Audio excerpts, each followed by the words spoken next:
opening panel of the second edition of the PragueMediaPoint conference series, Populism, Authoritarianism, and the Media, the Age of Mediocrity and Mediocracy.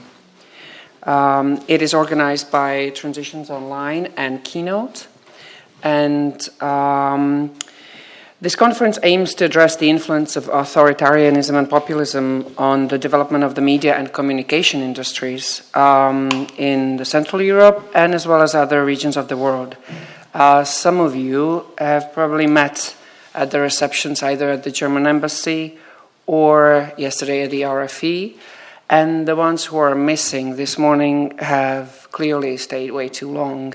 But the rest of us, let me introduce the panel, and then I would like you, gentlemen, to say a few words about yesterday's events.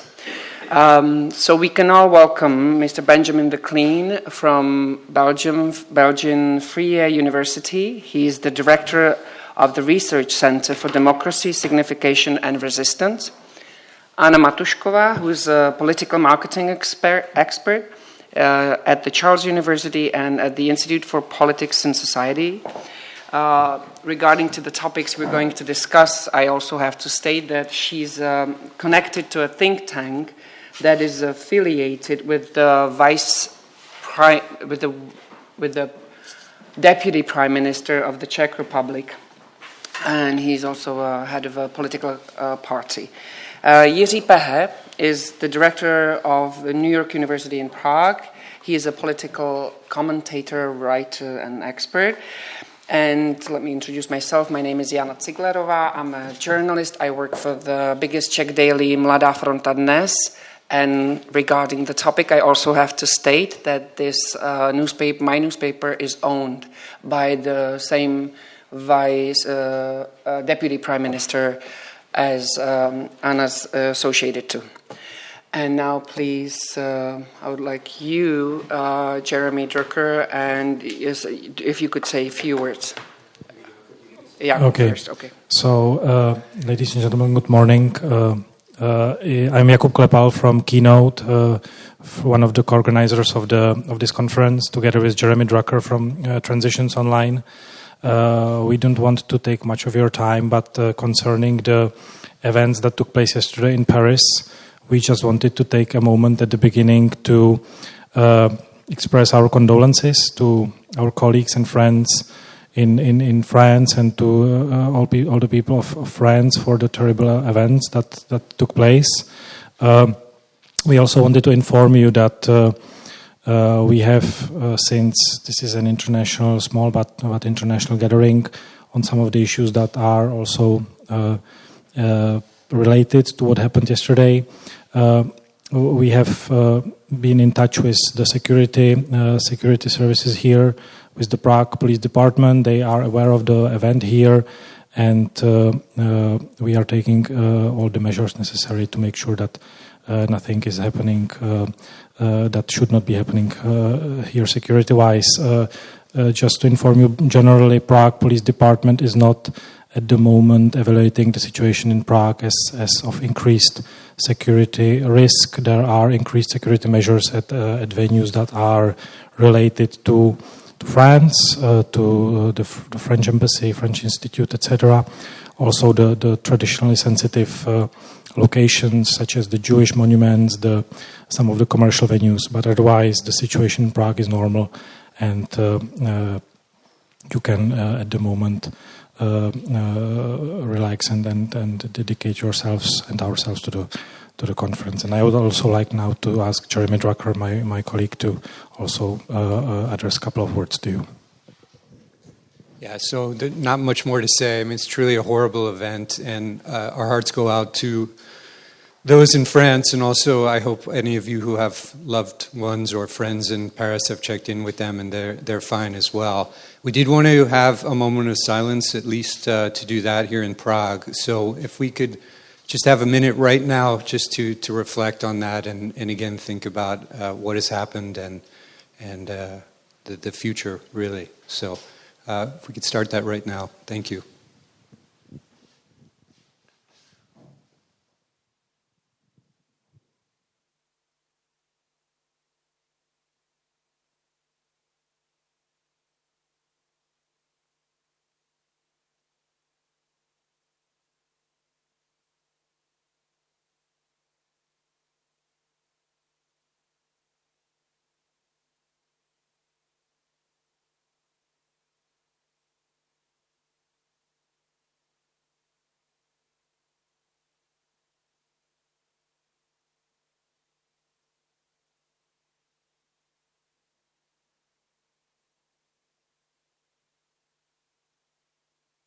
Okay, so thank you. So as the old American cliche goes, the show must go on.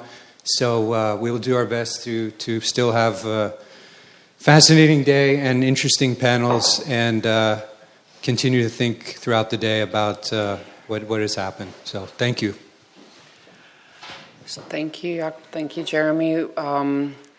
We will get to discuss the recent developments because it is associated to what we want to talk about. But let's start with what we have planned, and let's start with populism and authoritarianism and its effect on the development in Europe. I will also, if you have any questions, please save them for later. We will devote at least 20 minutes to the discussion with you. So please keep your questions, and we'll get there. Recent political developments in Europe suggest that populist manipulation of the media is no longer confined to outposts in Central and Southeastern Europe, but apparently here to stay in the West as well. Are the inroads made by populists a mere phase, or should we be worried about the longer-term impact on the media and society as a whole? Are media strong enough to combat potential manipulation and propaganda on their own, or do they need a substantial amount of outside help? What have been the most effective strategies used by far-right parties and populists? Let me start with Benjamin. Could you please define and distinguish populism, the basic terms that we are going to operate in during our debate? Thank you. Good morning, everybody. This is on? This works? Yeah. So, first of all, I'm very honored to have been invited here as a keynote panelist, and I would very much like to thank the organizers for their kindness in all those ways. I'm not an expert on authoritarian regimes. I'm not an expert on Central and Eastern Europe at all. I'm not an expert on Russian propaganda. So this is quite an interesting conference for me. I do know something about the far right, having made a PhD and further research on especially the Belgian radical right and Western European radical right in general. And I will also have some conceptual reflections on populism, its relation to authoritarianism, democracy. I will not be speaking about the media now, but I hope that what I will be saying will be helpful for those considerations as well. So this panel is called Far Right and Populist Media Manipulation in Europe, a Serious Threat, ? There are quite a few elements in this title. There's the far right, there's populism, there's media manipulation, each of them is quite a complex and contested concept. Media manipulation a bit less, perhaps. And then there's, of course, the question as to the relation between the far-right populism and media manipulation. On top of that, there's the question whether all of this is a serious threat. The title doesn't really say a threat to what, but we can assume we are talking about democracy. Which brings us to the question about the relation between the far-right and democracy, populism and democracy, media manipulation and democracy, and all of those combined, which makes for quite a complex discussion, really. And then, of course, on top of that, there's still the question of how we as a society should respond to those threats. And it's, of course, impossible for me to speak about all of that in my 10 minutes, and my strategy will not be to say all of that anyway and just go beyond the 10 minutes, but I will use my time to reflect most of it conceptually on the relationship between the far-right populism and democracy. So that's what I will be doing mainly. My intervention needs to be seen within a context where populism has a very negative connotation in general. In mainstream political discourse, Herman van Rompuy, European presidents, European commissions, populism is one of the major problems of our democratic society, according to them. Also in much media discourse, and also in quite some academic discourse still. Populism is used to refer to such things as demagoguery, complex, simple solutions to complex problems, playing on ordinary people's irrational fears. So populism can refer to capitalizing on racist sentiments, unfounded distrust for national elites, narrow-minded criticism of European integration, and so on and so on and so on. This is how populism is very often used, let's say, in mainstream discourse, less so in academic discourse, obviously. What I would first like to do is to give a bit of a more precise definition of populism that's also a bit more neutral than that. Populism, I would argue, and I follow the work of Ernesto Laclau and others in this, is a discourse centered around the nodal points. The central signifiers of it are the people and the elite, in which the people is constructed actually through a down-up antagonism between the people as a large powerless group, the down, and the elite as an illegitimately powerful up group, let's say, the people who have the power but don't deserve it. And populists, what they do is claim to represent the people against this illegitimate elite, and populists construct their own political demands, present their political projects as representing the will of the people. So that is what I would consider to be populism.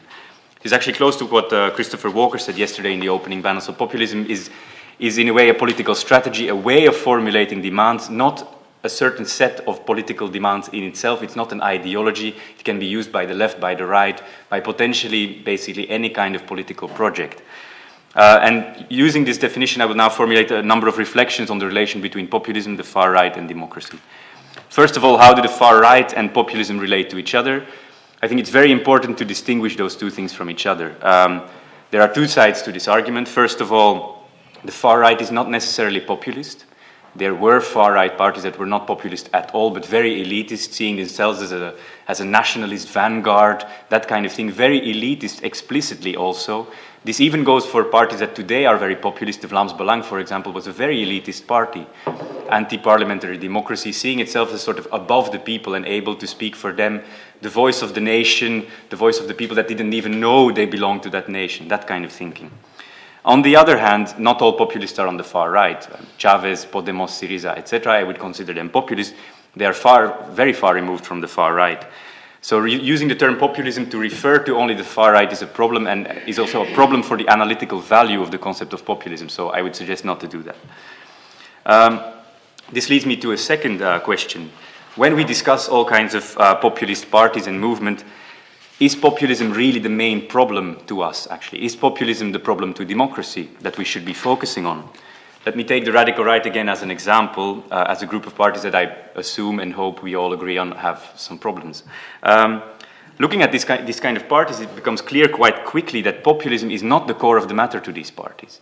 So what is central to their project is exclusionary nationalism with racist components, a very authoritarian view of society, a strictly ruled law and order kind of society. That's the core of their project. That's the society they aim for. So from a democratic perspective, populism is not really the major problem in itself here. And focusing too much on the populism of these radical right parties is actually, in a sense, a misdiagnosis of why they are a problem to democracy. They are a problem to democracy and to human rights, to equality, etc., because they are racist, exclusionary, nationalist, authoritarian, and so on, not because they are populist. At the same time, however, populism is crucial to understanding these parties and their impact. So what they have managed to do is to present their nativist or radical nationalist ideas, their authoritarian worldviews, as representing the view of the ordinary people. And this claim that their nationalism, their authoritarianism, etc., represents the will of the ordinary people, and that they therefore are the parties of the people, as they call themselves, this has been accepted to quite some extent by commentators and by other political parties, who have then formulated strategies against those parties based on that assumption that this is what people think. And this is, the will of the people looks like that. And this is, of course, a big issue. But it remains crucial to not see everything populist radical right parties do as populist. And this is one of the major conceptual issues with populism, that the definitions of populism are often based on looking at one kind of populist party, in Europe mainly the radical right, in Latin America mainly more left-wing parties, and that everything those parties do is considered populist. This is not very helpful because it leads to a concept that has way too many components that are actually case-specific rather than general. So this is why my definition of populism is much more minimal in that sense. So, to move on, another question. If not all populisms are on the far right, then is populism necessarily undemocratic? What if it's not exclusionary nationalist, or it's not racist, etc.? Is it then still a problem for democracy? Populism, as I define it, is certainly not a synonym for undemocratic practices, and certainly not a synonym for authoritarianism. Again, two sides to this argument. First of all, there are many authoritarian regimes, leaders, etc., that are not populist at all. They are very elitist, or they speak in the name of God, or in the name of the nation, all kinds of things, but not in the name of the ordinary people. So they are not populist. Populism, authoritarianism, two different things. On the other hand, populism is not necessarily undemocratic either. As has also been touched upon in this conference earlier, populism relationship with democracy is quite a bit more ambiguous. So on the one hand, yes, there can be an issue when populist claim to represent the people becomes problematic to democratic pluralism when the diversity within the people is no longer seen, recognized, etc. And when the populist leader, especially when populists enter into government and continue to speak for the entire people as a sort of homogeneous whole, that can lead to problems for democratic pluralism. So this is definitely an issue. At the same time, however, populism can also be a political strategy aimed at strengthening the political representation of all kinds of groups that were not represented, of all kinds of ideas that were not represented by the current people in power. It can be used to bring all kinds of issues back on the political agenda that have been pushed off the political agenda. Let's say the free market, for example, or even the free movement of people. So all kinds of issues that are pushed out of democratic considerations or democratic discussion can be brought back into democracy by populists, which is a rather more positive or to some extent positive phenomenon.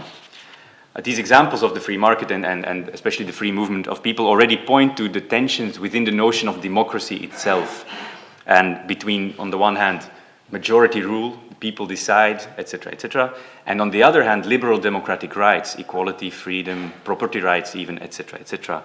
And what, for example, the radical right has done is use this tension, and they have turned one element of democracy, the majority rule, against another aspect of democracy, certain rights, human rights, equality, etc. And so they expose this tension and exploit it, in a sense, and turn democracy against democracy. This is what they have done. But this is a little bit more complex than saying they are undemocratic. Yes, they are, but they are in a rather more interesting way, by using elements of democracy we might all agree on to some extent. And this brings me to a last question, and then I'm almost done. Which is more a question than an answer, perhaps, but, questions are always answers. Aren't many critiques of populism as undemocratic themselves problematic from a democratic perspective? So isn't anti-populism also problematic from a democratic perspective? Isn't it at least questionable from a democratic perspective when political elites and commentators criticize populists for saying what the people want to hear? How do you align this with the basic democratic principle of government for the people, by the people? How do you chime such an elitism? How does such an elitism chime with democracy? How far can you shift the balance away from popular sovereignty towards, let's say, liberal democratic rights and away from, the people deciding for democracy to become endangered? And to go a little bit beyond this, perhaps, doesn't some form of, do not certain forms of elitist anti-populism have certain authoritarian tendencies in themselves? If democracy is about the openness of the seat of power, as Claude Lefort put it, and is about bringing societal decisions about society under democratic control, and authoritarianism is the opposite, closing down the space for politics, let's say, then isn't criticism of, say, an elected government in Greece as being populist for representing a certain view on the free market and pushing that view out of the democratic realm, consider it totally impossible that we would even discuss anything like this? And this is criticizing Syriza for being populist and for etc. Isn't that itself also problematic from a democratic perspective?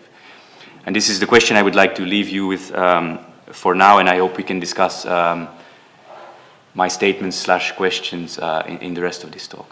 Thank you. So now, Anna, I would like you to have your 5-minute introductory part and also explain the links between populism and migration crisis. Okay. Thank you. Good morning, everyone. Thank you very much, Benjamin, for it kind of nicely link what I'm going to talk about. So my approach will be a little bit more practical, how to deal with populism in politics, because I also work as political consultant, so very often populism is used, that this statement is populistic, or one party says something, so the opposition will say this is very populistic. The word is really used all the time, so it's good that Benjamin kind of clarified. But then let me give you an example how to deal with populism, politics, and media. So one of the latest poll my colleague and I did for the party I'm working for, or I was affiliated with, this is what we do polling sometimes, showed that 80% of Czechs are terrified, excuse me, of the migration crisis and radical Islamism. So are all the Czechs, and probably one of us, are we all, xenophobic? Is this country doomed? Are the people completely insane, or what's going on? So there's a lot of question to ask. What is the motivation of this 80% of people? It was a huge quantitative research, which gives us this number, but it's not really explaining the motivation, how different people understand it. And then you look at the politicians. They receive this information, how they should handle it. Should they educate society? Should they bring an enlightening campaign? Or perhaps they belong into this 80%? And what about media? How they should comprehend this? Because most likely some of the journalists are also in this 80% of people. So we very often driven not by the merit, not by the understanding the problem, but how we feel about it, which especially the migration crisis is showing very clearly. And now sadly, we can also see it with the, in connection what happened in Paris. There are already journalists and politicians making a lot of statements, and it would be very good maybe to take some time for contemplation instead of, flooding Twitter with a lot of messages. So what to do with this reflection of the society? So what is the politician supposed to do with that kind of information that the society is frightened of something they don't really understand? Plus we don't have a lot of migrants in our country. So first of all, I would say the biggest problem always is ignorance. They should really focus on understanding. So there's a lot of policy papers written about migration. There's a lot of people who actually do understand the issue in this country very well. And so you give politician information, but then there's still this 80%. There's a lot of people, so you can use a very simplistic messages to target them. And maybe we should ask also as a society that our politicians should be a little bit more enlightened, but that's very difficult. So another thing which is relating to this is that the traditional parties are not really very successful in addressing difficult issues because they don't want to be labeled populist or like this and that. So they're ignoring a lot of really big issues, and the society is asking questions. So one could say that this is also a collapse of the government not being capable of communicating well the Czech position or the European status, etc., etc. So we're living in this information overload society, and people are asking questions, but they don't really pay attention then when they receive replies. So it's very difficult how to, as a politician, get a good message, which we would like because it's full of information, and to reach audience. Because you don't have the control over message, and then also there are media involved. And of course they can be biased, or they can be owned, they can like the politician, or maybe they dislike politicians, so they add another label to it. And we do tend to label everything, so it's not very easy. And as maybe you recall what Nenad Page said, considering the situation in Sarajevo television when the war broke in Bosnia and Herzegovina. He said that we do seek for information which are reinforcing our opinions. So it's like a spiral, it's a spinning around, so which is also a little tricky. So where is the line to draw? Where is the time to ask the right question? How to produce good message? How to be, good advisor? How to be a good politician? So it's fascinating to now really watch the statesmen. Our Prime Minister said that at 4 p.m. the National Security Council will gather together at the seat of government. Frankly, I have no idea what they're going to talk about. Most likely the secret services will provide information. Prague is safe. But that's a message he put on Twitter. Is it going to calm the situation, or is it going to raise a lot of questions? There will be a press conference afterwards. So it's not very easy always to communicate everything in a proper way. And then, is he a populist? Is he misusing the situation of France, or is he a good prime minister trying to calm down nation? And of course, a lot of journalists will write, that's very good. Some of them will say he's populist, misusing the situation. I don't work for the prime minister, by the way. So. And what was nice to see on Twitter, that some politicians from different parties actually retweeted this, and they liked it. So this is creating a different message. Like, okay, we do agree for once we are behind the prime minister, even if he's from a different party. But back to what was said about populism. It's a huge problem, and even in campaigning, we try and kind of avoid it. So you say something, and we always say to the politician, okay, but if you don't explain how you're going to do it, if you don't have a plan, if you don't have a clear message that you can deliver, that's a populist statement, because there's no content, you're just saying it. You need to be very specific how to say it. And in a way, with the migration crisis, when the politicians are saying, we have to go to Syria, we have to fix the situation in Syria, and we have to reinforce the EU borders. Sounds very good, right? Makes sense. Well, the EU borders are, there's ocean, first of all, and nobody is willing to go to Syria, but they keep saying it. It's all about reinforcing border and fixing situation on the spot. But there is no plan how to do it, really. Maybe there is, I hope there is. But is it populist message, or is it common sense? So my point here is also bad politicians are created by voters. So we should really also reflect. I always tell my students, did you ever send a letter to your MP you voted for? There's usually one hand who would say, yes, I actually communicate with politicians, I ask questions, we don't do it. So this is also one of the results. And I think I can stop here and then we can have a discussion. Well, thank you, Anna. Now I would like to ask Jiří, there are clearly many kinds of populism. What are the new trends and what are the dangers of them?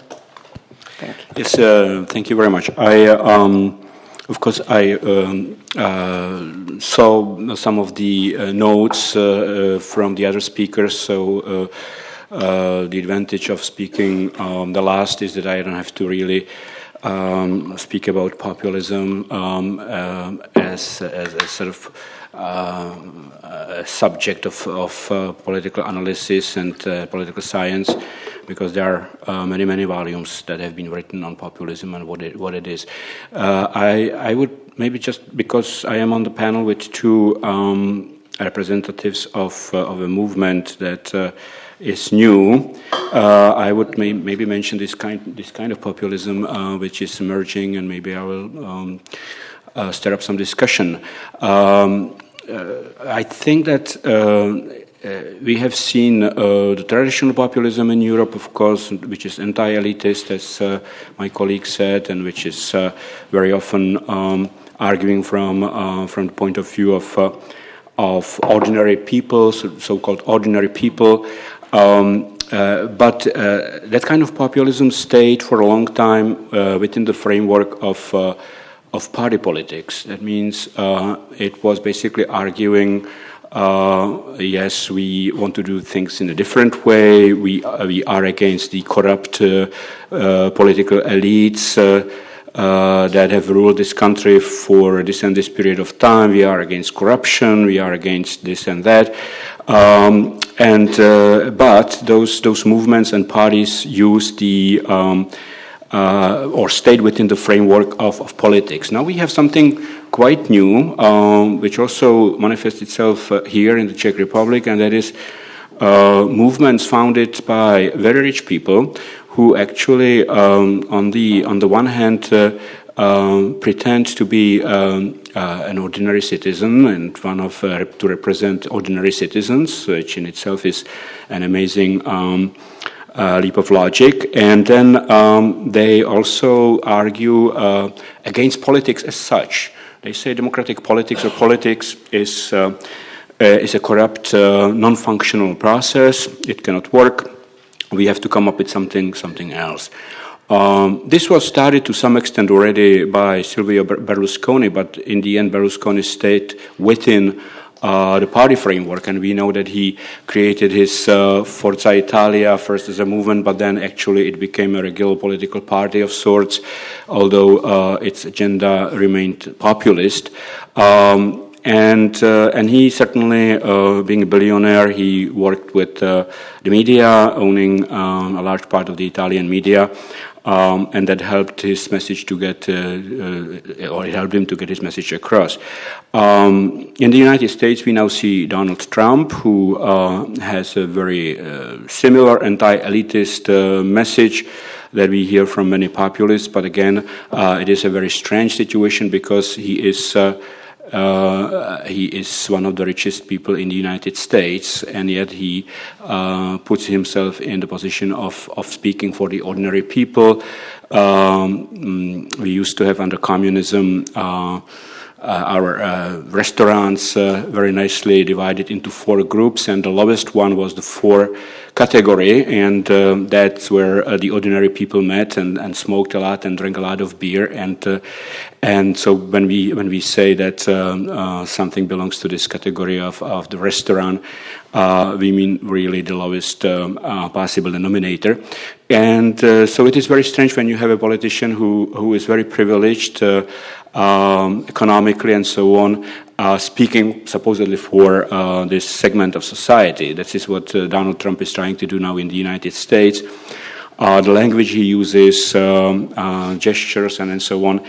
And yet we know that he himself, and although, maybe I should say, although almost everyone knows that he certainly is not an ordinary citizen, somehow people buy it. And they buy it because he says, yes, I am coming from the outside, I am against the Washington establishment, which is corrupt, slow, inefficient, and so on. And there you have it. It's a typical populist message. But as I said, it's in some ways new because it is organized by a very rich person, we could say an oligarch, and that is certainly something new. We saw some of this in Europe recently, in other countries, other than the Czech Republic, which I will discuss later, and that is, for example, Frank Stronach in Austria, who ran in the last elections, a billionaire who won about 7%. Predictably, his movement, because it didn't really succeed to the extent that he had hoped, disintegrated, which often happens to these kinds of movements because they really depend on the immediate instant success, on having power and being able to influence things in the party. So 7% for Mr. Stronach wasn't really enough, and his movement very quickly disintegrated. In the Czech Republic, we have a billionaire, Mr. Babiš, who says some of the things that we hear from this new kind of populist parties, which say it's not just that the political system or the political process has been not working well, and we want to infuse it with some new ideas and so on. But they say all politics, democratic politics, or politics, party politics, is wrong, and that is really something that is new, that I call anti-politics. And Mr. Babiš won in this country with the message: we are not like politicians, we work. That was enough to get almost 20% of the popular vote. No one really knew what the other program was all about, what the rest of the program was about. It was sort of a mix of liberal, sometimes leftist, sometimes rightist ideas, sort of a goulash of sorts, but it worked. And it worked because people were, of course, unhappy with the party system as it has developed here in the Czech Republic. It developed with the traditional parties. They considered them to be corrupt, and very often rightly so. But what was really interesting was this message of anti-politics. So I think that this is something that we will see more. Because there is a tendency in Western democracies towards oligarchization, and why would you try, if you are a very rich person, why would you try to achieve your goals by working behind the scenes with politicians, sometimes corrupting them, and sometimes trying to give them incentives of other sorts to help you, if you can be in politics yourself and actually influence the decisions that the government makes. We had a party that preceded this current movement that is called ANO, and it was the Public Affairs Party, Věci veřejné in Czech, which was constructed on a similar premise, but it wasn't really, it was also created by a very rich person who really didn't hide that he went into politics to achieve his economic goals. But it was still a movement that didn't really position himself outside politics as such. He said, okay, we are a political movement, we want to work within the political framework. We now have a very strange situation in the Czech Republic as a result. We have a politician who is actually probably the most powerful person in the country right now, because he also owns 2 dailies and a radio station. He's the Minister of Finance. He owns a large empire, economic empire, which makes him probably the richest person or second richest person in the country. But he's at the same time the Minister of Finance, so he controls all the institutions that are supposed to control his empire, like tax offices, and of course has influence over banks in the Czech Republic. And on top of that, if in the sort of amputated half of the Czech media scene that he doesn't own yet, you hear some criticism, then of course we can hear from his media that he is actually he's not in any kind of conflict of interest. So this is a very strange situation. My prediction is that unfortunately for this movement, and this is why I would encourage my colleague to look for a new job eventually, cannot really survive for too long, because it's not created on trying to get across this message of anti-politics. It has not been created as a classical party structure, meaning it doesn't have real democratic hierarchies and decision-making processes. Everything is more or less controlled by one man, and when his political success produced on various levels new politicians, we are now discovering in a number of Czech cities that they are not very loyal, and the movement falls apart in basically all large cities in the country. So my prediction is that this will continue. Actually, as we are speaking, the Congress, the Prague Congress of this movement starts, and depending on the results, we will see where the movement will go. But I don't see a very bright future for this kind of political endeavor, because it can. And this is where I will finish, and then we can discuss it. You can describe it by using the words of Abraham Lincoln.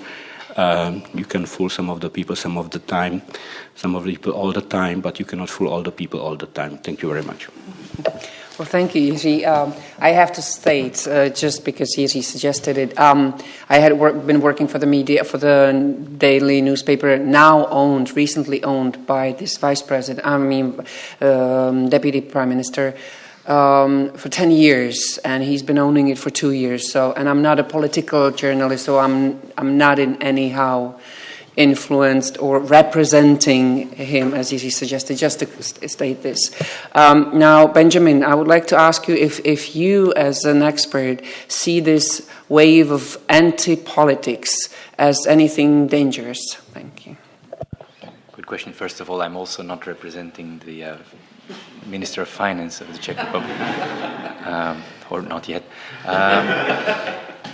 I think this is a very interesting point where, if you look at the relationship between populism and democracy, it becomes quite interesting in the sense that it's true that most of, let's say, the traditional, in Europe at least, the traditional populist radical right parties, they, as critical as they were of party politics, they almost all became very much part of party politics. And so the Vlaams Belang in Belgium, for example, got subsidies from the state, etc., etc. They were part of the system. And they became part of the system very much. They wouldn't have survived without this system, really.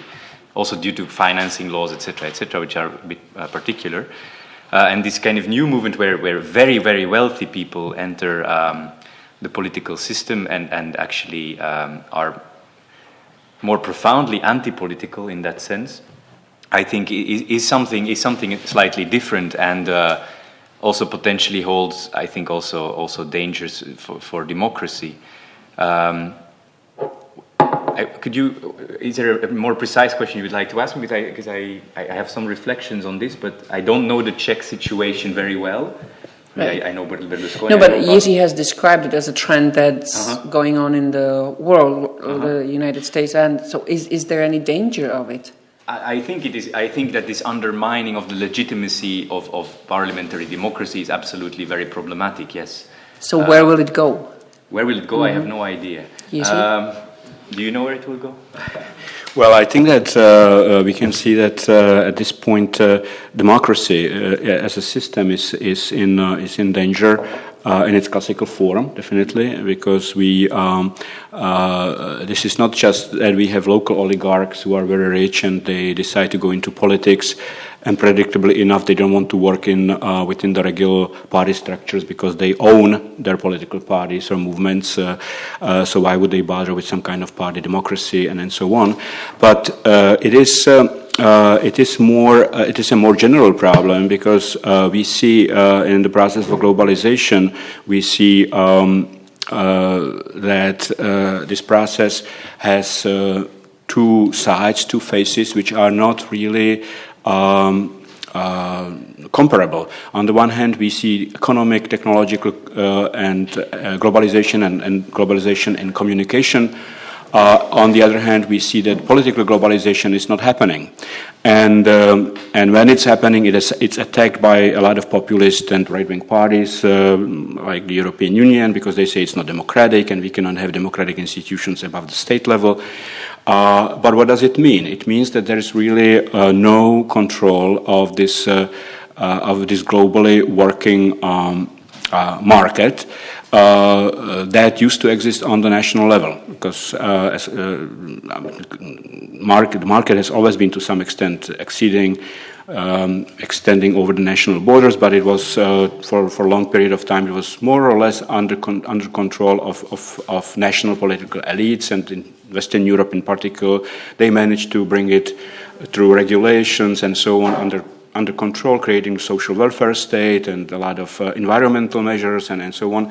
So what has happened in the process of globalization is that these market forces, groups, corporations moved out of these national states, and they now operate out there somewhere in Africa, Asia, and so on, where they don't have to respect the same rules. But what I want to say is that the problem is that we see the opening gap between the stagnant political integration, which has gotten as far as the European Union or now G20, but that's certainly not enough. It doesn't guarantee any kind of global governance, and at the same time we have the globally functioning market, which is able to corrupt political parties, politicians in nation states, because there are no match for them. So we have a social democratic prime minister who was mentioned here, who spends a lot of his time going around the country and talking to the big supranational corporations, trying to convince them to bring their operations here. He spent an extraordinary amount of time on trying to convince the Amazon to build two huge storage places, because that's what they are in the Czech Republic, or distribution centers, as they call them. So we will have 3,000 jobs for people who work in these distribution centers, and basically he has to do it because he's totally powerless. If he wants to keep the economy going, he has to get these big international corporations to the Republic. So my last point is that yes, I think it's a very difficult situation for party democracy, political democracy. It's under attack.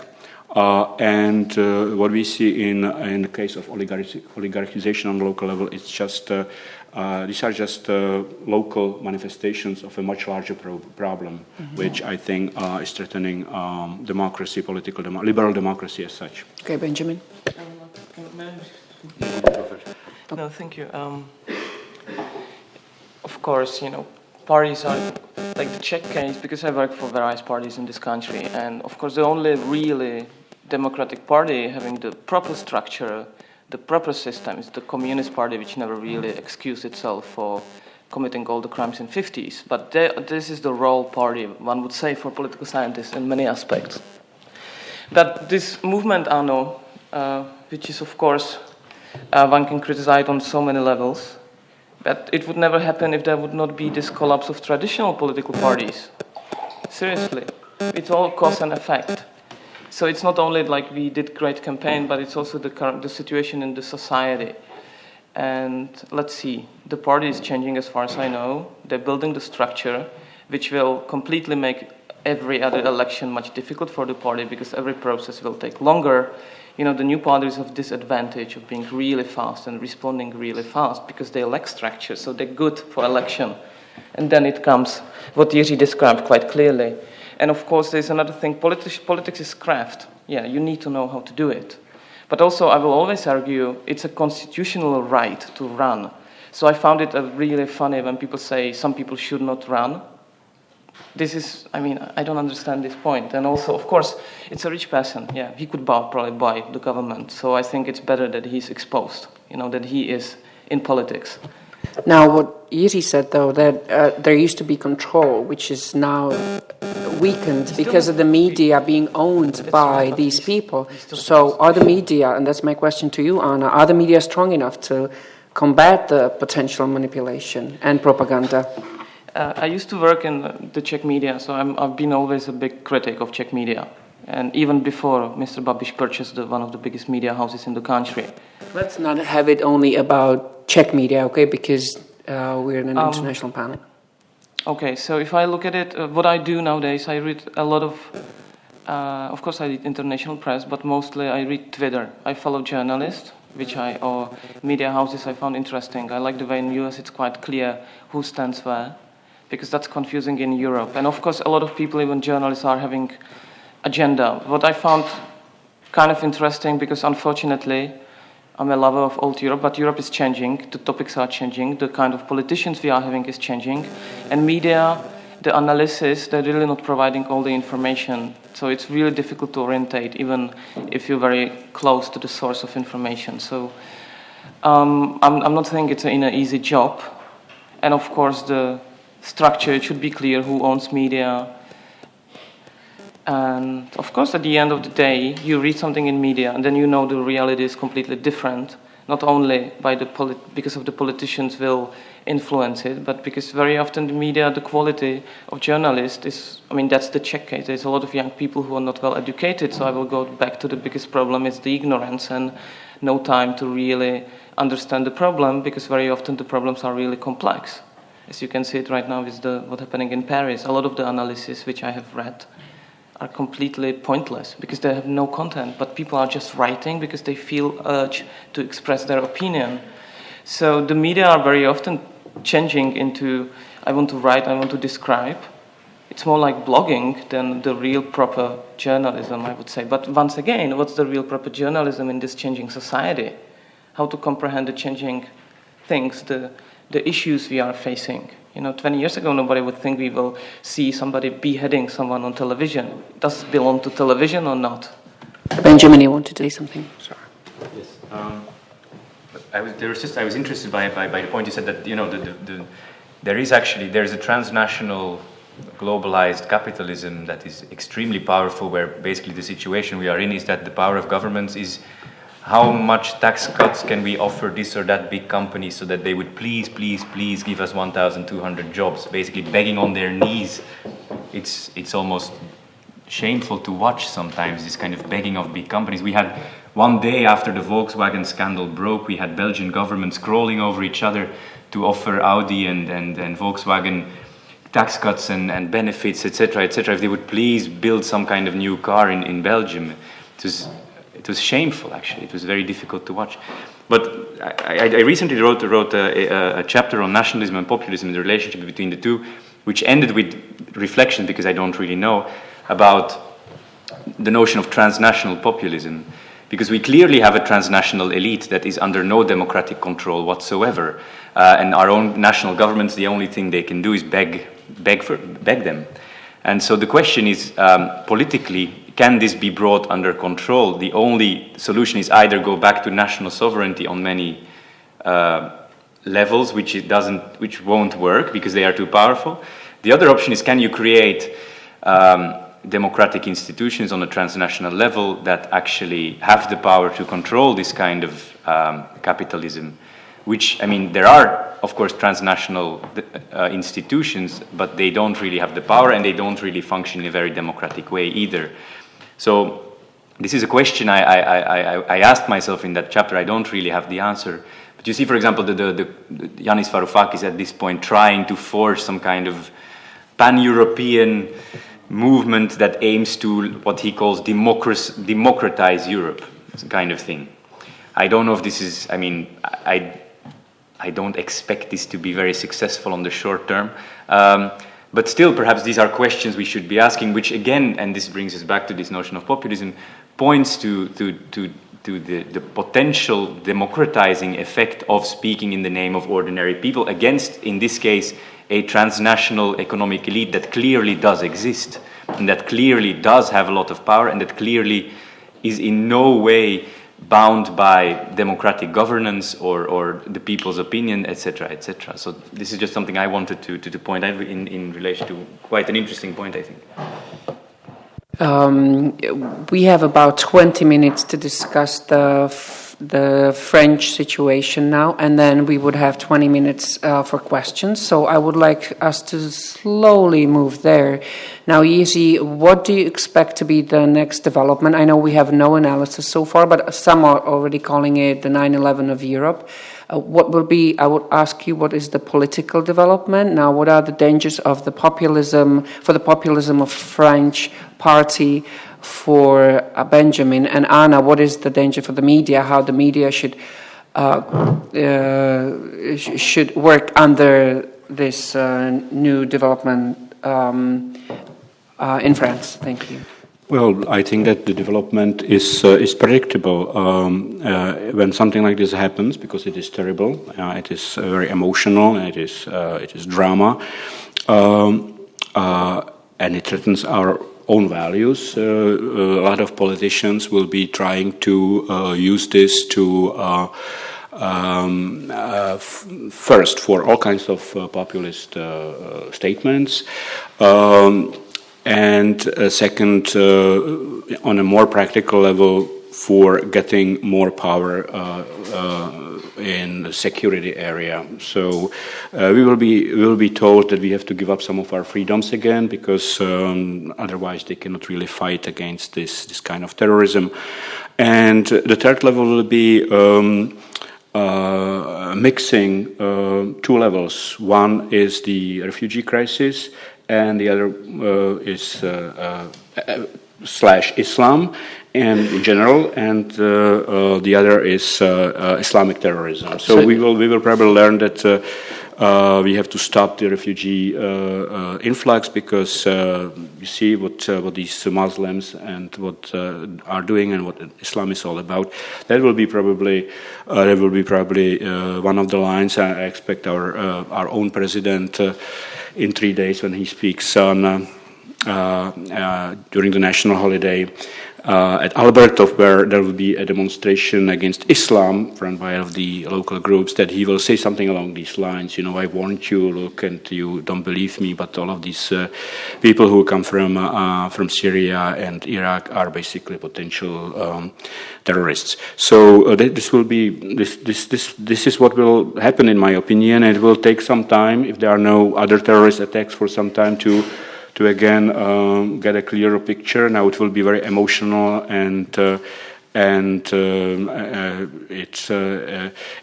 of course, and this was mentioned before, that media itself, various media organizations are part of the problem, because it's very tempting to use this and misuse this, because it's a huge drama, and media work with drama. Right, Anna, this is your question. This is your sphere. So what should the media do in order to not use the situation for populists? of Europe? Well, I frankly hope we have some smart journalists who will really distinguish that there is separated problems. First of all, we don't really know what happened in Paris yet.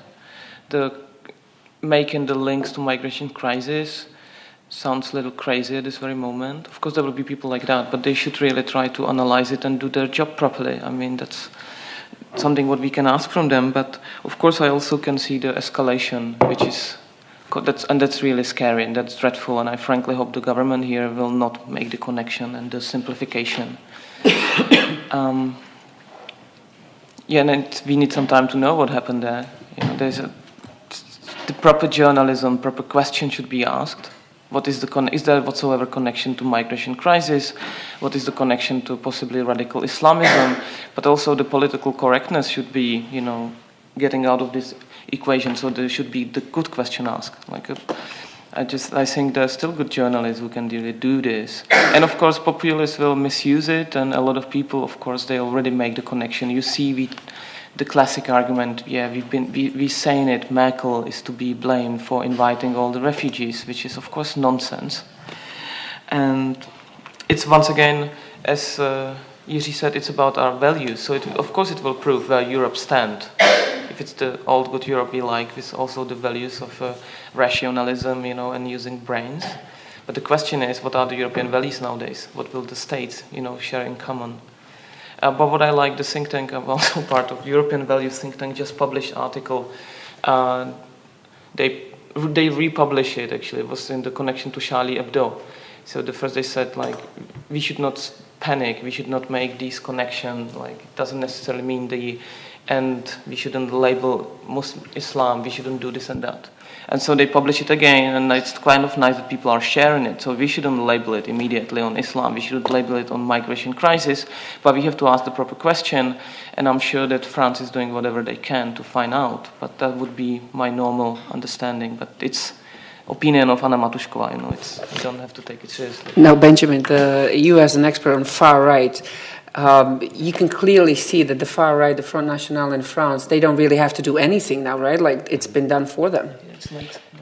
Things couldn't go better for them in a sense. I mean, very cynically. But what you have noticed in the last, this has been going on for quite some time, is that the radical right, which was for long considered a threat to democracy, has managed to present itself as the defender of democracy and European values.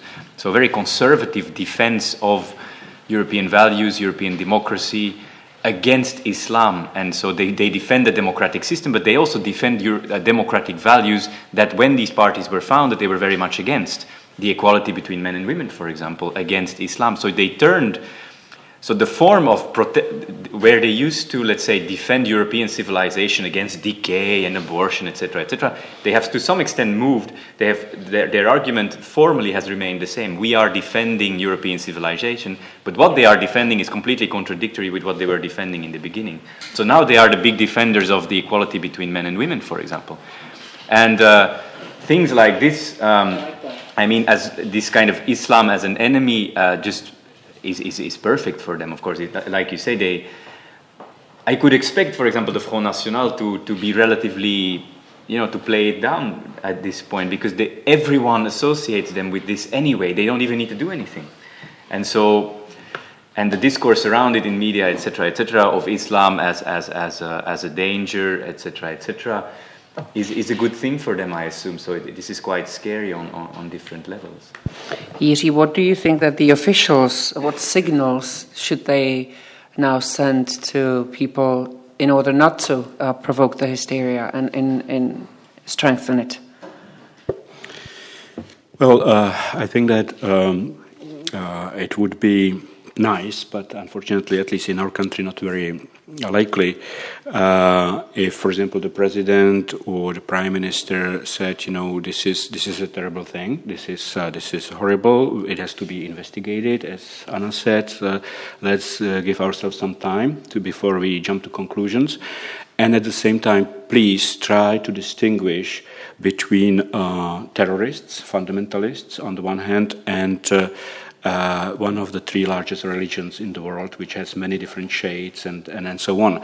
I'm afraid that our politicians will not be able to do this. They will mix both together because in some cases it is to their advantage. But this is certainly what should be done. Just like already before this attack, it would have been nice if our president, who is supposed to moderate the public discussion and be above political parties, called all the political parties who are all using this strong anti-immigration line and sort of stirring up emotions against refugees. If he called them to the castle and said, let's sit down and let's try to find some common message which is more moderate and which doesn't scare people, rather than using this and contributing to the crisis and creating more hysteria. So that would be ideal. That's what the president I used to work for, Václav Havel, would do, but not this president, unfortunately. Now, what development are you expecting, Benjamin, on the far-right movements in Europe? What will happen there? In relation to this? To this attacks, and to migrant crisis. I think the most obvious reaction would be like, we told you so, look, again, more proof that we are right. Which is a message they have been, that has been going on forever, where, this anti-Islamism didn't start with 9/11, but 9/11, of course, was a great stimulation for that. And so I guess that they won't need to do so much, because they have been repeating this message for so long that people also just associate it with them anyway. And so I don't know strategically whether they will actually, say much about this or keep quiet. These are important strategic questions where I don't really know the answer. But in any case, their message will be clear, which will be, look, we told you so, right? And this should be the response, which would be, closing the borders, etc., more security, da-da-da. Will it do anything to Angela Merkel, you think? It won't. I suppose it won't do her much good, but I don't really know the German situation so well. I mean, the extreme right in Germany is relatively particular, of course. But her legitimacy as being, having a slightly different voice on refugees has already been changing. That didn't start yesterday night. I suppose that this will just reinforce perhaps that, because public opinion will perhaps, whatever media do to some extent, bring these things together, and this will not do the cause of the refugees much good, I think. And Anna, you as a political advisor, what would you advise a politician to say and do now?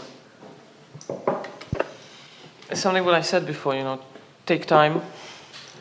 Already Mr. Babiš published a picture of Brigitte Bardot on his Twitter, just saying, because he's Francophile, so it's going to...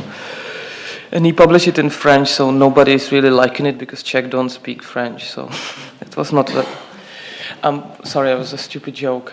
I'm not sure if the party will release any statement anytime soon. As it was said, they have this important congress, and later, if the government will be meeting, I'm sure he will say something like he stands with France. He is kind of sensitive with the Charlie Hebdo. He went to lastly he went to French embassy, and he just put the pen there, and then he left. It took 2 minutes. I don't know. Of course, the migration crisis is discussed, and the party produced a policy paper which has been written by the member of European Parliament. It's in the line what the EU is saying, so I think they will carry on. And of course, as Jiří said it, all the parties are kind of very much united here with this anti-migration rhetorics. And so I don't see it very positively, frankly, what they will say. Of course, if somebody will ask me to draft a paper, I will do it. I will do it properly. Well, seek all the information and suggest to cooperate and be constructive. Because to have a solution, if you make big claims, you should know what you can propose. But that depends. Well, thank you. Now I would like to give you, our audience, the space to ask some questions. If anybody of you is interested in asking, gentleman in the behind, and then lady in the purple dress. Sorry? Thanks. Thank you. My name is Juan of Free University of Berlin, and I want to comment a couple of things and later to ask you a question about populism, if you can elaborate a little bit more.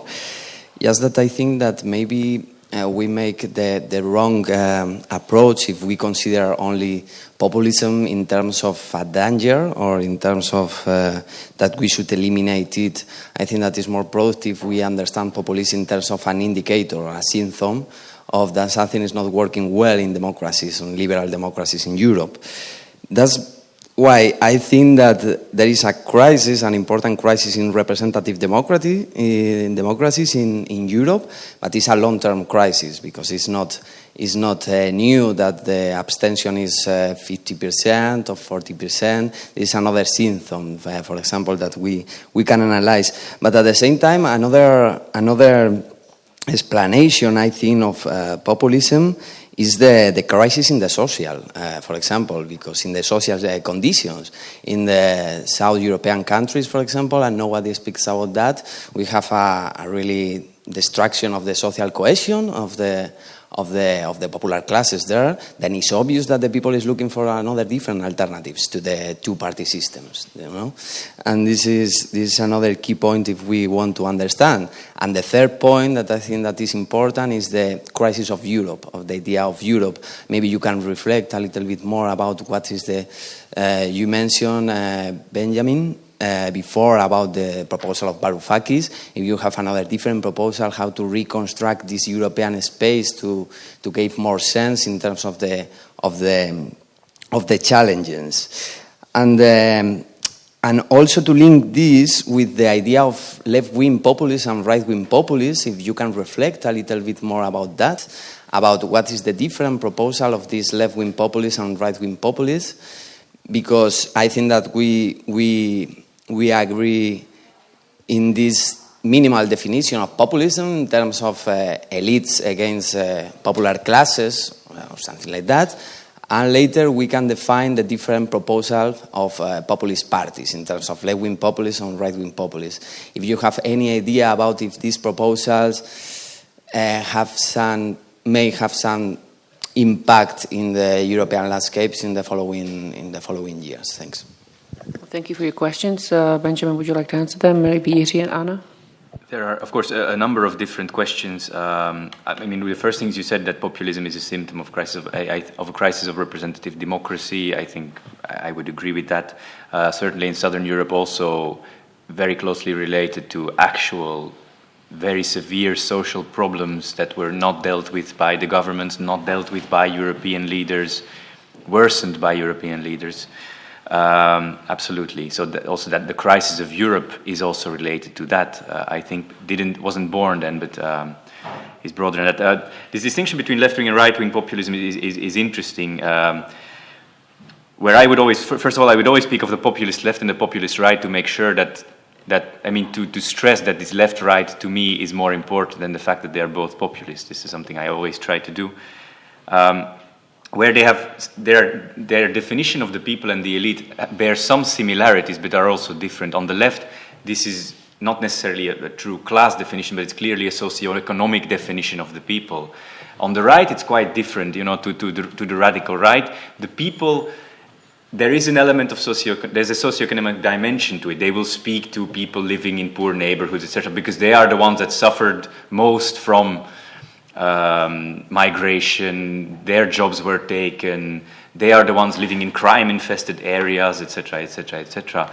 But their definition of the people is different than the definition on the left, where, for example, Syriza would actually be quite inclusive in its definition of the people and include migrants, for example, as similar socioeconomic groups, even lower than the groups they are trying to speak for. Whereas on the right, the ordinary people ordinary also refers to the fact that you need to be of the original national population. You cannot be part of the people if you are descending from migrants. They exclude all those groups. And this is a huge difference, which, the notions that is sometimes used here is exclusionary populism and inclusionary populism, where exclusion and inclusion refers to who belongs to the people. And then you see that on the radical right, the definition of the people is very different, is much more narrow.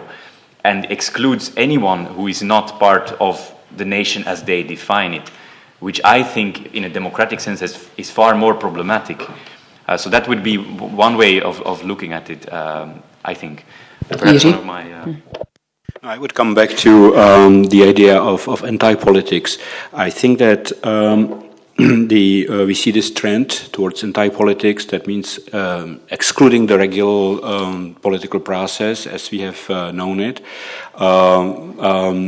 on a number of levels. It is not just that we have these oligarchs coming into politics and doing certain things outside the political framework as we have known it, but also what has happened in Greece, to answer your question. Greece has been, in effect, turned into a political protectorate. Politics doesn't matter in Greece. Syriza won, so what? They still have to do what they are dictated to do. And so basically the democratic political process in Greece has been suspended by whom? Well, by the creditors. Who are the creditors? So we know that it's the trio that meets with them and so on, but who dictates to this trio? Well, that's the creditors on a larger scale, and so I'm really afraid that this is a process that will continue.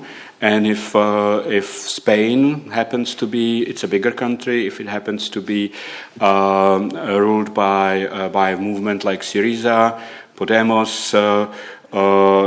Which will say, okay, we want to socialize the economy, we want to do things that we could call leftist or social democratic and so on, and it's not to the liking of the international creditors, it will be also turned into a political protectorate.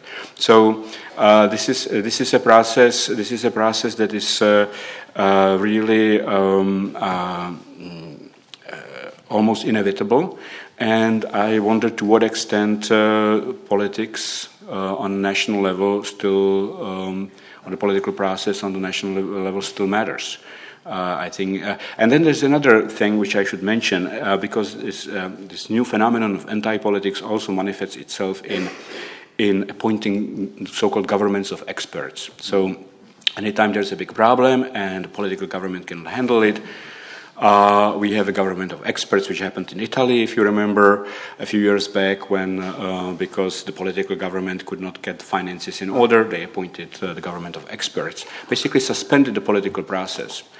And it was done because the European Union said it has to be done, otherwise Italy will, and international creditors, rating agencies, because otherwise Italy will follow the path of Greece. So, quite frankly, I don't know what the solution is. I think this is a very crucial and dangerous time for democracy in general. And I personally think that, in fact, the only solution to this in Europe would be a much faster pace of integration, creating real European political institutions and a federation like in the United States. Because with all of its deficiencies and so on, you have an entity there which, of course, also has a tendency, as we can see, towards oligarchization of politics and so on. But certainly we wouldn't see, if Alabama went bankrupt, we wouldn't see the same kind of hysteria and pressure and suspension of politics that you see in Greece, in Europe, because it's a federation and no one really makes a big deal about it. Well, we even had California at one point going bankrupt, and the world didn't collapse. Anna, would you like to add something to that? No.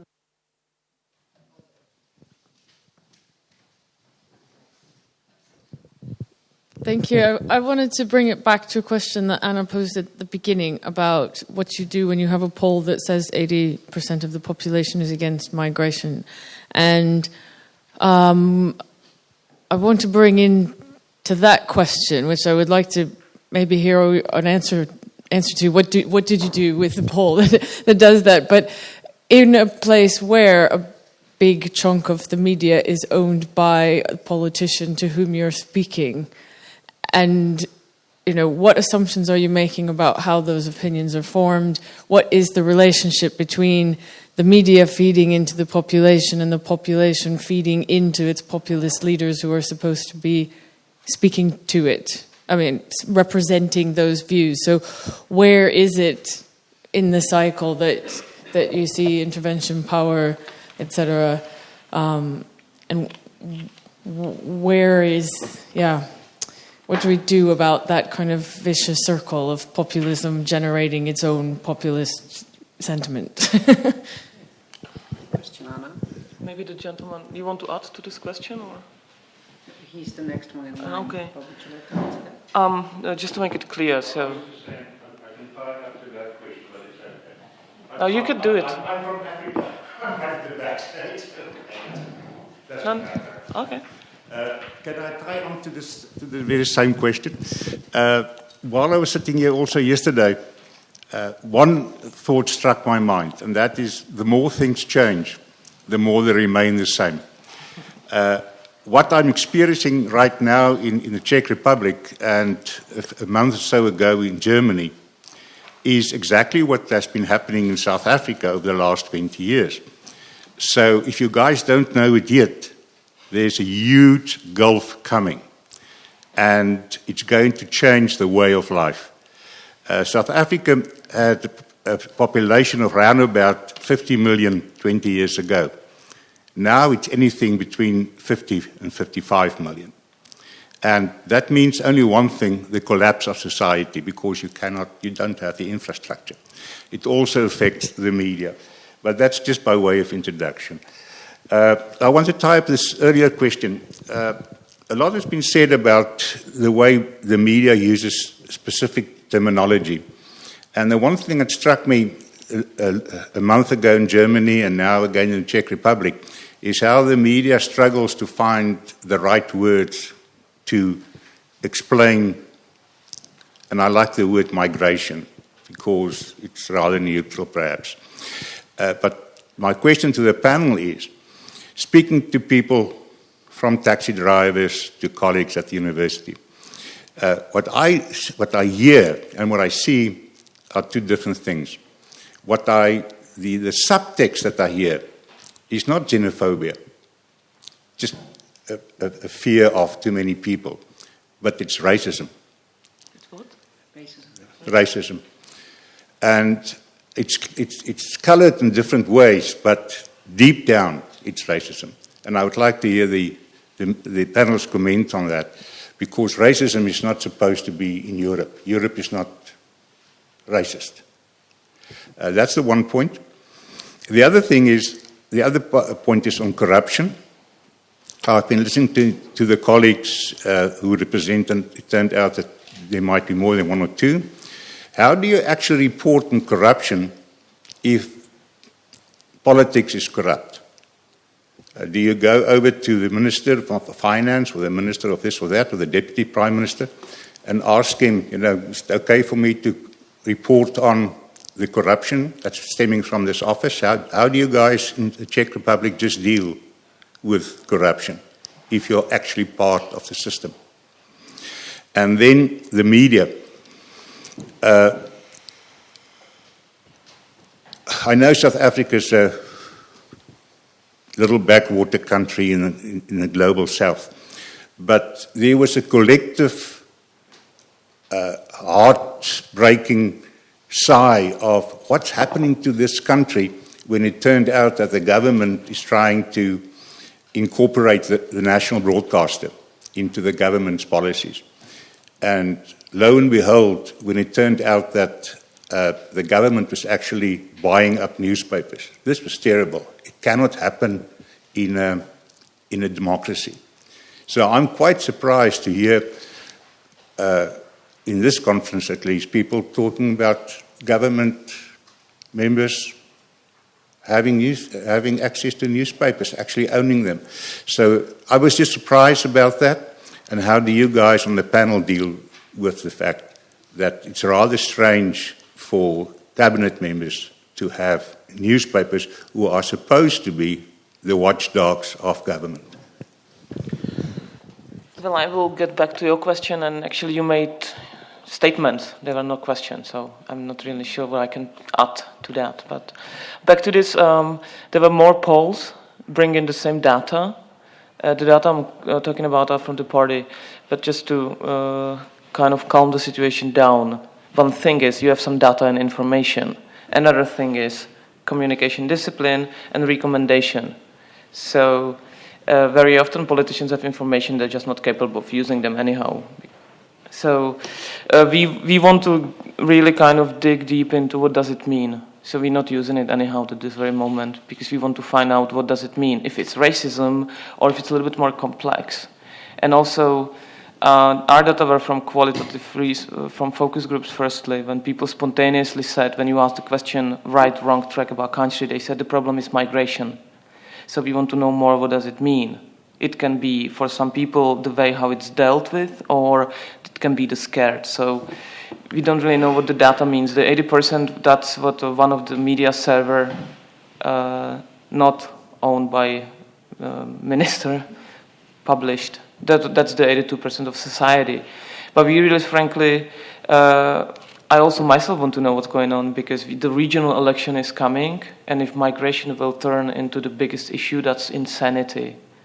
So I still hope people are frankly more interested in infrastructure and quality of life instead that the regional election will be, madness of bringing up the migration issue. But also what interests me that a lot of people, they ask questions, even MPs across the parliament, and people just simply don't have information. They really don't know how to talk about it, even mayors, because people want to know, and there is no clear communication strategy coming from the whole government. Right? So that's the biggest scare, because I can imagine with more information, this number will decrease. That's my opinion, maybe, yeah. And as for gentlemen in the back, yeah, clear, makes sense what you say, but also you said you're coming from South Africa, right? Yeah. Oh, okay, yeah, that's so. Well, you probably can see a lot of processes happening here, but frankly, if you say Czechs are racist, yeah, please, you can do that. No, I don't believe you said that. You said that deep down. Oh, deep down, okay, yeah. Well, I don't know. We will find out. Yeah, I hope you're not right. You would like to comment. Well, I think that you did pose some questions within your statement. So I will try to answer them. One is about racism. In this country, we hear very often as this very general statement from politicians saying Czechs are not xenophobes. They just fear. They're afraid. Well, we had 3 weeks ago, we had in this very room a big international conference organized by the Czech Psychoanalytical Society around the work of a famous Viennese psychoanalyst Otto Fenichel on xenophobia. And Fenichel actually analyzed xenophobia on the example of various accusations and prejudices against the Jews before World War II. I was totally amazed how many of those statements or many of those techniques that he uses or describes there, analyzes, are still with us today.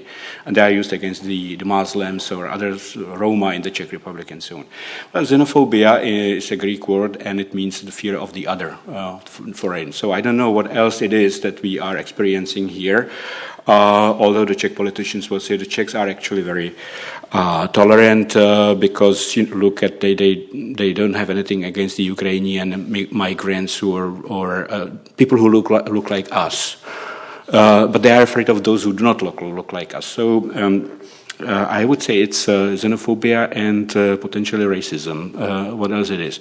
One of my good friends, a Czech economist, Tomáš Sedláček, wrote an excellent commentary in which he said that he stops listening to anyone who starts his sentence, "I am not a racist, but..." And then he gives you all the examples why the Roma are bad people and so on, or the Muslims. So yes, the line is very thin between racism and xenophobia, and to speak about fear of the other and say I'm not a xenophobe is misguiding in my opinion. As far as corruption, I would say that there are issues which are connected to what I described before: is global environment, pressure by big international corporations on national governments, and so on. That's one level of this. But also here in this region, we have to realize that political parties really came into existence in a very peculiar way. They were created in a mad rush at the beginning of the 90s from above by groups of elites who actually created their own parties. They didn't really grow from civil society, and so we had parties which were small. They didn't have many members. They were dominated by people, strong leaders with cult of personality, and these parties were responsible for privatizing the economy on an unprecedented level. Transferring huge amounts of property, assets, money from the state to private hands. Guess what happened? They were privatized in the process themselves into the hands of the new economic elites. So we don't have real political parties here. We have just vehicles for basically agencies that manage the interests of these behind-the-scenes political, economic interests, and we sometimes call them godfathers, into political process. They turn it into a political process. It's getting better, but but the problem here is, I think, magnified by what has happened here. And that is that the public space was colonized very quickly by private interests, so we don't really have public space to speak of, and political parties were privatized into the hands of the very people they managed to create in the process of privatization as the next economic elite. Benjamin, would you like to add something to that, or should I ask another question? Okay. Would you? Okay.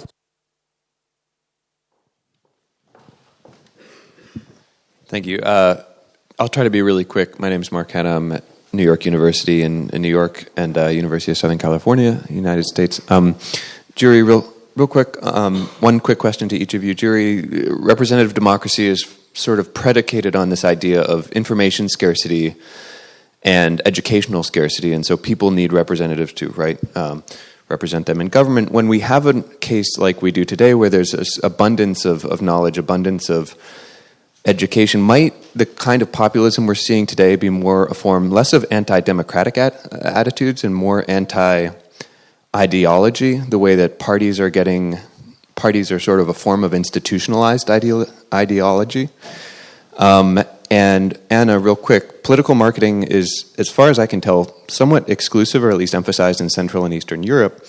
When politicians are hypersensitive and responsive to public opinion polls, how do they sort of differentiate themselves from consumer products or commodities?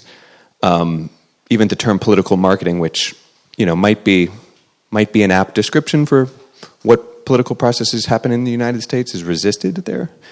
And then for Benjamin, I just want to sort of make sure that you weren't saying before that even the right-wing party in France wasn't happy about what's happening now. There's kind of a limit, I think, on the and as an academic, I think we often get kind of seen as cynical. What's happening? I'm sure there were probably a lot of people killed that were part of the right-wing party, and so even though this might sort of shift public opinion in a direction that that benefits them somehow, that they're not necessarily. There's nobody actually happy about that. To react to that, I'm not a conspiracy theorist. So I don't think these people were cheering. I don't think that they had anything to do with it or whatever thing like that. I do think that looking at it from a distance, it will benefit their politics, but this has nothing to do with how they might feel about it or how they would react to that necessarily now. So I think it's a very interesting question, the question you posed, because I think that representative democracy is based to a large extent on fact that, or was based, because it's disappearing in front of our eyes, on the fact that there were politicians, representatives, who had privileged access to information and were more educated and in general and so on, and they represented people who didn't have that access, and now we are in a different situation. But the question is whether we will get over this period, because of course the possible solution that is sort of inherently part of your question or reasoning is that yes, maybe 50 years from now, when 90% of all people have college education and they can orient themselves in the flood of information that is accessible now, and critically handle it rather than be manipulated, maybe the best way is to give to introduce direct democracy. Everyone can vote on anything important on the internet, or but for that you need a very educated electorate, and that is not here today. So we are in a situation when we have people, even in very developed countries such as the United States, roughly 30-40% of the people with college education in the country, and yet everyone has access to all kinds of information, actually tremendous amounts of information. And I would argue that not everyone knows what to do with that information. One Czech philosopher, Václav Bělohradský, calls it new totality, because he says, before this age we had at least informed journalists who were able to interpret and to tell you what happened in a structured way. Now we have just information, and everyone is flooded with it. So the question is whether we will get over this period without really burying democracy as such. And democracy doesn't have to be necessarily just representative democracy. It can have other forms as well. Yeah, I will kind of follow what, in order to answer your question, I will also follow what Jiří said. Well, yeah, we have a lot of information, and of course, and that's this experience is coming also not only from this country, but from Slovakia, from various Balkan states. We even work in the US on campaigns. The crucial thing is when you ask the candidate why they're running, they completely fail on explaining why. What's the motivation? They don't really know clearly the agenda. They very often don't know what the MP or the mayor or whatever position, what they can do. They have vague idea what they would like to do, maybe what they would change, what they dislike mostly. But then you have to start with the basics, how to do this. Meaning, if you're running for this office, you should know this and understand the office. They learn it, not very often. And this is also very interesting because it means they don't really understand the system. But the same when I'm having this discussion with my students, and I just lately ask them, what the regional election are coming, what the regional leaders, what are their responsibility. They didn't know, but what struck me, I said, okay, Google it, you have 5 minutes. And then I ask you again. They Google it, but they still could not come up with the correct answers, which was really kind of shocking in a way. So then you try to explain it again and again, go to basics. And I'm in this aspect very skeptical because the information overload is really immense and the navigation in the system is difficult for a lot of people. But then once again I will close it with a discussion I had 5 years ago in Sarajevo with my colleague from Belgrade who works for one American institution in Sarajevo. And with the same age, so he was 12, 13 years old when the war broke. And he said, you know what, I still think if we would have internet back then, the war would not happen. And I said, how do you mean? Well, because we only saw Milosevic on television. And if we would just have internet, so we could see what's happening in Sarajevo. And I said, no, I don't believe it. Even with all the information, the war would happen. So maybe that's very cynical, but... Yeah, of course, yes. I think that one problem with this amount of information we have is that we have also a lot of fragmentation. That people have society has been fragmented into groups which really don't seek information from the other side anymore. And so I have a lot of friends, Prague intellectuals, who say I don't I don't read this and this newspaper. I don't read this and this magazine. I say I read everything because I need to know what's going on the other side, which I don't necessarily agree with, but I want to know what they are thinking. But I think that 95%, 99% of society today is just closed. People are closed within their own mental camps, and they just want to reconfirm what they already think. And this is what the internet lends itself to very well, because you just go to the websites that reconfirm your views already. You don't want to read something that challenges you. So do you think party politics then can be a moderating force against the kind of tyranny of the majority, or the 80% xenophobia or 80% anti? It could still be and should be, but I'm afraid that we also see this in politics. The tremendous polarization you see in the United States or here, where you basically have, in the States, we have two camps that don't see eye to eye. They don't communicate. And here is the same thing. It was for a long time. And in a way, that's where I give some credit to Mr. Babiš, whom I criticized before, because he actually broke. There was such an extreme polarization in this country that it was just the situation was waiting for someone to come into this and just break it and say, I'm in the middle and I don't go for this kind of polarization. But that's a terrible problem also in politics today. Okay, Benjamin, would you like anything to add to that? No, I think I responded to the question. Sure, great. Okay.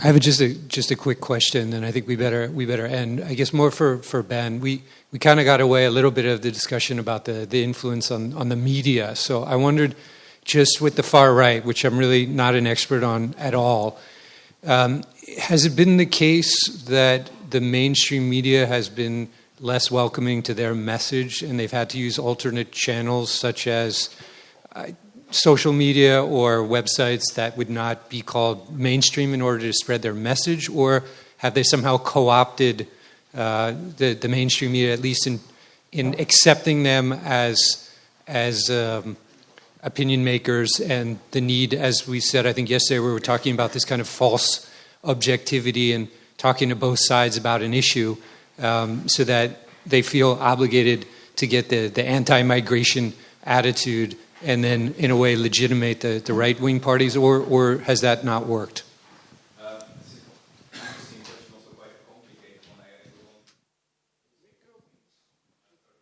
So it's an interesting question, quite a complicated one. I think, first of all, on the level of how have they been dealing with these parties, I think the image in Europe differs from country to country.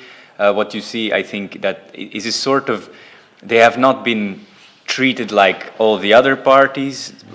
Newspapers would be more explicitly negative about them, but through their being there for so long and being relatively stable factors in political systems, France, etc., newspapers do speak about them, media do pay attention to them, and to some extent have been treating them like any other party, but not entirely. So it's a complex picture. It's not that they were kept out entirely, but they were not treated like the others either. So it's a complex question. And then on a more fundamental level, perhaps the question is whether we are, often we are looking at politics as a struggle between parties.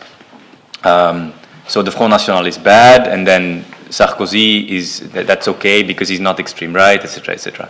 But if you look at politics as a struggle between worldviews that are represented by certain parties, and then the picture is rather more complicated. And then you see that in Belgium the consensus has shifted, or in other countries as well. There are very, very right-wing opinions being uttered and being channeled through newspapers, etc., by many other people than people on the radical right. And so, speaking of Belgium, where the situation I know the best, in that sense, the impact of the radical right has been tremendous. Not that they have entered power, they haven't. They were really consciously kept out of power through agreements between other parties, but many of their ideas, in a slightly mitigated form, have made it to the very center of political policy. And so to that extent, in that media have played a role. And I think even to some extent, in Belgium we had something called a cordon sanitaire. It's something like, you would have an outbreak of a virus, and you would say people cannot enter this zone or cannot get out of this zone. This was the term used to make sure that the radical right didn't contaminate the political field and that they were kept out. But their ideas were not behind this fence at all. The people were behind the fence, but not the idea. The ideas, and in that sense, their impact has been tremendous, and media have spoken about their ideas basically constantly. And so I think it's a complex and also contradictory picture, but a very important and interesting question. Well, thank you very much. Thank you, Benjamin, Jiří, and Anna, and thank you for taking part in this panel. Now there's a coffee break, and you're very invited to the next two panels, a bit associated to what we've already talked about here. Is the press really free? Is one, hosted by Jakub Klepal, the head of Keynote, and oligarchs, concentration of power and media ownership, hosted by Joanna Levinson. Is the other one. Thank you very much, and enjoy the rest of your day.